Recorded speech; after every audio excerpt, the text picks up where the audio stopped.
एक बार सभी का स्वागत है। आज हम बात करने जा रहे हैं आपके मानव भूगोल के मूल सिद्धांत कक्षा 12 की पाठ्य पुस्तक का पहला अध्याय की चर्चा करेंगे, जिसका नाम है मानव भूगोल प्रकृति एवं विषय क्षेत्र।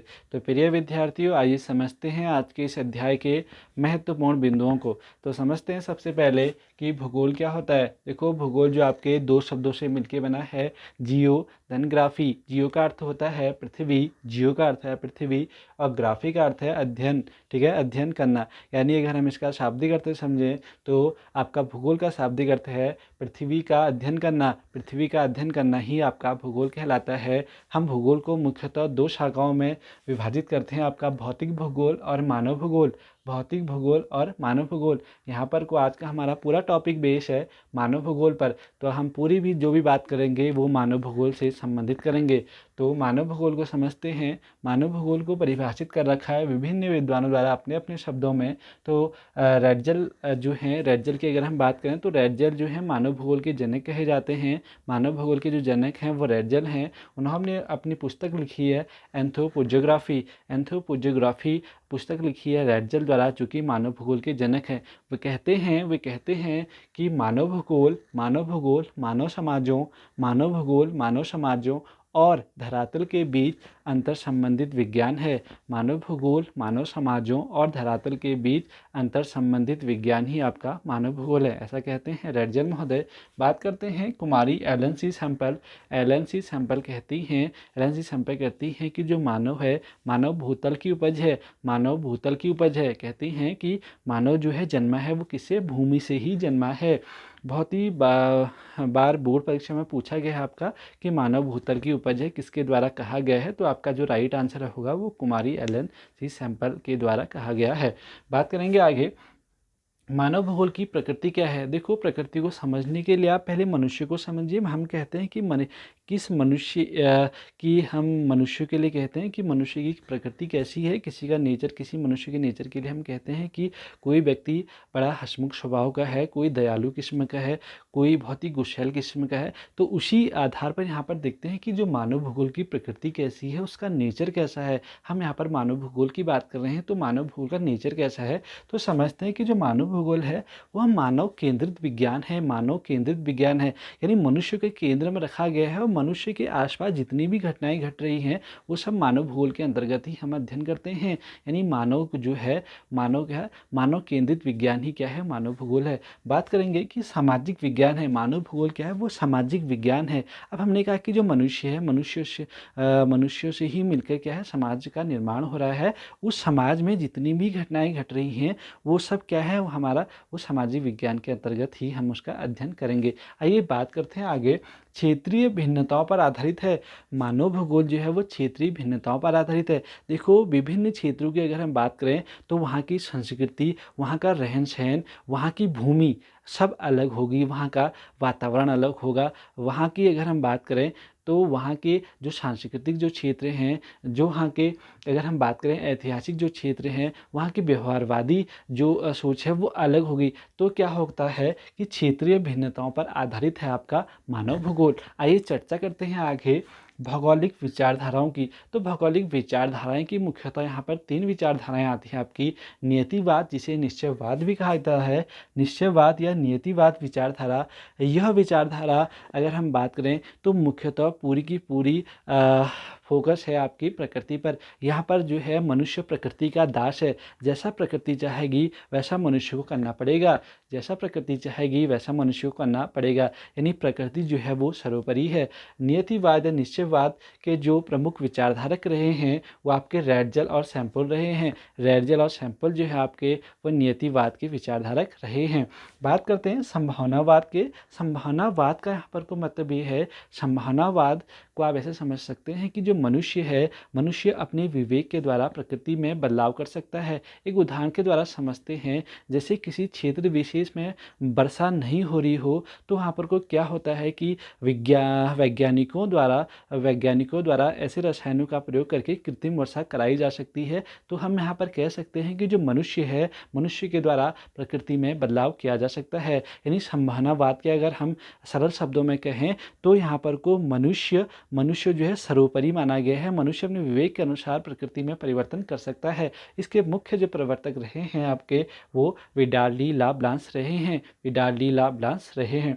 बात करते हैं नवनिश्चयवाद। नवनिश्चयवाद को रुको और जाओ भी कहते हैं, रुको और जाओ, stop and go, stop and go. अगर हम बात करते हैं, आपने ट्रैफिक सिग्नल देखे होंगे, जैसे ही रेड अलर्ट, रेड बत्ती जलती है, सारे जो वाहन हैं वो रुक जाते हैं। जैसे ग्रीन बत्ती जलती है, सारे जो वाहन हैं वो चलने लग जाते हैं। यानी कि यहाँ पर ये कहते हैं कि प्रकृति को देखो पहले, उसके बाद ही आगे का निर्णय लो। यानी जो रुको और जाओ की जो विचारधारा है वो मध्यम मार्ग की बात करता है, और इसके प्रमुख समर्थक रहे हैं आपके ग्रिफिथ टेलर। ग्रिफिथ टेलर आपके प्रमुख समर्थक रहे हैं नव निश्चयवाद के। आइए समझते हैं आगे हमारा मानव भूगोल के क्षेत्र, उप क्षेत्र और अन्य विज्ञानों से मानव भूगोल का कैसा संबंध है।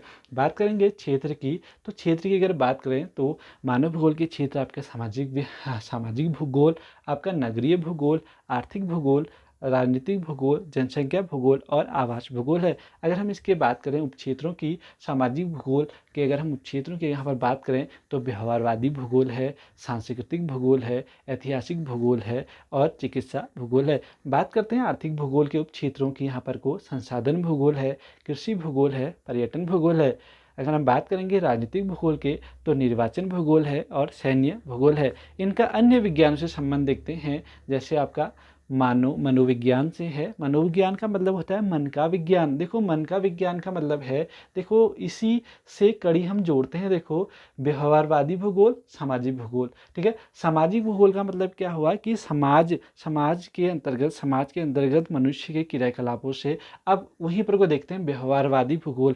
बिहेवियरल जो ज्योग्राफी होती है, बिहेवियर ज्योग्राफी का मतलब आप ऐसे समझिए, यहाँ पर को देखिए जैसे कोई मनुष्य है, किसी मनुष्य के द्वारा क्या होता है कि वो ऐसा सोचता है कि किसी क्षेत्र विशेष की प्रकृति उसके रहने के उसको वहाँ पर को रहने के लिए साधन उपलब्ध नहीं हो पा रहे हैं, उसको उच्च शिक्षा नहीं मिल पा रही हो, उसको उच्च स्वास्थ्य की सेवाएं नहीं मिल पा रही हो, तो उस क्षेत्र को छोड़ के किसी अन्य क्षेत्र में चले जाएगा जहाँ पर को उसको सभी सुविधाएं मिलें, चाहे शिक्षा हो, स्वास्थ्य हो या उच्च वातावरण की हो। तो उसने अपने दिमाग में ऐसा एक खाका बनाया, एक ऐसा व्यवहार बनाया कि मुझे दूसरे क्षेत्र में जाना चाहिए। अब अन्य विज्ञान से उसका संबंध देखो जोड़ते हैं, वो क्या है, मनोविज्ञान। मनोविज्ञान का मतलब होता है मन का विज्ञान। हमने मन में ऐसी धारणा बनाई, नहीं हमें इस क्षेत्र में रहना, हमें दूसरे क्षेत्र में जाना है जहाँ पर को क्या हो रहा है, वहाँ उस क्षेत्र में हमें उच्च शिक्षा, उच्च स्वास्थ्य और अन्य सभी जो हमारी पर्यावरणीय जो भिन्नताएं हमें देखने को मिल रही हैं। आइए बात करते हैं, जैसे मानव विज्ञान से संबंधित है, इतिहास से संबंधित है, महामारी विज्ञान जो है अन्य विज्ञान से संबंध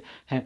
बात करेंगे नगरीय भूगोल की, तो नगरीय भूगोल का अगर हम अन्य विज्ञान से संबंध देखें तो नगरीय अध्ययन और वहाँ के नियोजन के बारे में बात होती है। बात करेंगे आपके आर्थिक भूगोल के उपक्षेत्र संसाधन भूगोल, कृषि भूगोल, पर्यटन भूगोल, और इन्हीं का अन्य विज्ञान से संबंध कैसे देखो। संसाधन क्या कहलाते हैं, संसाधन वे सभी तत्व, वे सभी चीज़ें जो मनुष्य के किसी न किसी काम में आते हैं। देखो जैसे ये मार्कर है, ये मार्कर मेरे लिखने का काम आ रहा है, तो मेरे एक संसाधन है। अब इस मार्कर को मैंने बाजार से मैं खरीद के लाया और इसके बदले मैंने उनको रुपए दिए, तो यहाँ क्या हुई, अर्थशास्त्र में क्या होता है कि इकोनॉमी के आय व्यय की जहाँ पर गणना की जाती है, तो यहाँ पर अर्थशास्त्र से संबंधित है। अगर हम बात करेंगे कृषि भूगोल, तो कृषि भूगोल का अन्य जो विज्ञान से संबंधित है वो कृषि विज्ञान से है। यहीं अगर हम बात करें पर्यटन भूगोल का, तो पर्यटन और जो अन्य प्रबंधन से, यात्रा प्रबंधन से उसका संबंध है। आइए बात करते हैं राजनीतिक भूगोल, जिसका उपक्षेत्र है निर्वाचन और सैन्य भूगोल, जिसके अन्य विज्ञान से संबंध है वह सैन्य विज्ञान से है। बात करेंगे जनसंख्या भूगोल, तो जनसंख्या भूगोल का अन्य विज्ञान से संबंध देखेंगे तो जनांकिकी से है। जनांकिकी का मतलब होता है कि जहाँ पर को गणना की जाती है, ठीक है, जनसंख्या की जहाँ पर जनगणना की जाती है, जिनका आंकड़ा रखा जाता है, वो सब जनांकिकी के अंतर्गत आता है। बात करेंगे आवास भूगोल के अन्य विज्ञान से संबंध की बात करें तो आपका ग्रामीण और नगरीय क्षेत्रों से है। ग्रामीण जो क्षेत्र होंगे वहाँ की अर्थव्यवस्था अलग होगी, और जो शहरी क्षेत्र होगी तो वहाँ की जो इकोनॉमिक होती है वो अलग होगी, ठीक है, उनके क्षेत्र अलग अलग होंगे।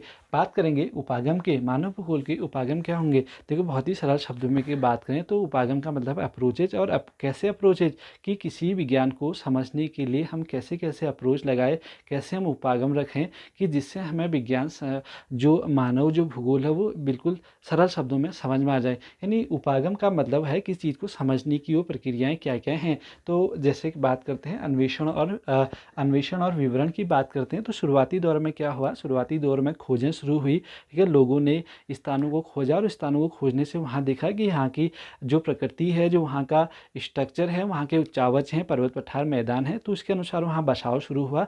अपने लोगों ने अपने अपनी इच्छानुसार जिसको जैसा अच्छा लगा उस स्थान में बसना शुरू हुए। यानी पहले खोजें हुई, यानी अन्वेषण का मतलब खोज हुआ, अन्वेषण और विवरण का मतलब है।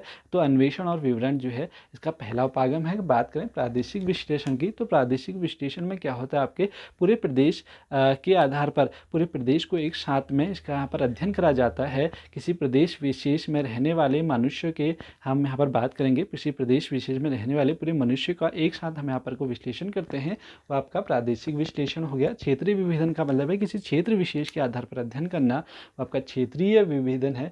बात करेंगे स्थानिक संगठन, तो स्थानिक संगठन की अगर बात करें तो स्थान विशेष के आधार पर बात करेंगे। और जो आपका पांचवा है व्यवहारवादी उपागम। व्यवहारवादी उपागम मैं आपको पहले भी बता चुका हूँ। व्यवहारवादी उपागम आप उदाहरण के द्वारा समझिए कि मैंने कहा प्रवास के आधार पर, मैंने आपको उदाहरण पहले ही बताया, प्रवास के आधार पर किसी लोगों के द्वारा हमने कहा कि भैया ये क्षेत्र हमारे रहने लायक नहीं है, हमें दूसरे क्षेत्र में माइग्रेट होना चाहिए, हमें प्रवास करना चाहिए। प्रवास का मतलब होता है कि व्यक्तियों द्वारा एक स्थान को छोड़ के दूसरे स्थान में जाना प्रवास कहलाता है। तो वही व्यवहार हमने सोचा कि भैया हमें यहाँ पर को रहना में उचित नहीं है, हमें दूसरे क्षेत्र में जाना है, वो क्या होता है, व्यवहारवादी उपागम के अंतर्गत आता है। तो हमारा जो है पाठ यहाँ पर को पूरा होता है। इसके आपके पाठ्य पुस्तक में प्रश्न हमने यहाँ पर को लिखे हैं, तो निश्चित तौर पर आप इसके उत्तर देने में सक्षम हो गए होंगे। आइए देखते हैं कि मानव भूगोल को परिभाषित कीजिए। आपके लिए प्रश्न आया हुआ है आपके पाठ्य पुस्तक में, तो बहुत ही सरल शब्दों में आप लिख सकते हैं। रेडजल और कुमारी एलन सी सैंपल के द्वारा हमने आपको परिभाषा बताई है। रेडजल कहते हैं कि जो मानव भूगोल है वो मानव समाजों और धरातल के बीच अंतर संबंधित विज्ञान ही हमारा मानव भूगोल है। रेडजल कुमारी एलन सी सैंपल कहती हैं कि जो मानव है वो भूतल की उपज है। बहुत ही सरल शब्दों की आपकी परिभाषा है। बात करेंगे मानव भूगोल के क्षेत्र बताइए, तो मानव भूगोल के क्षेत्र का ये चार्ट आपके सम्मुख है। आप लिख सकते हैं कि सामाजिक भूगोल, नगरीय भूगोल, जनसंख्या भूगोल, आवास भूगोल, आप राजनीतिक भूगोल, ये आपके क्या हो गए, क्षेत्र हो गए। अगला प्रश्न देखते हैं कि मानव भूगोल के उपक्षेत्र लिखिए। तो मानव भूगोल के उपक्षेत्र बहुत ही सरल है। व्यवहारादि भूगोल, सांस्कृतिक भूगोल, ऐतिहासिक भूगोल, चिकित्सा भूगोल, संसाधन भूगोल, कृषि भूगोल, आपका पर्यटन भूगोल, निर्वाचन भूगोल, सैन्य भूगोल आपके उपक्षेत्र हैं। मानव भूगोल किस प्रकार अन्य विज्ञानों से संबंधित है, तो फिर आपका यही चार्ट में ही इसका उत्तर है। आपका मनोविज्ञान से संबंधित है, मानव विज्ञान से संबंधित है, समाजशास्त्र से संबंधित है, इतिहास से संबंधित है, अर्थशास्त्र से संबंधित है, कृषि विज्ञान से संबंधित है, पर्यटन और यात्रा प्रबंधन से संबंधित है। तो आपको पाठ जरूर से समझ में आया होगा। धन्यवाद।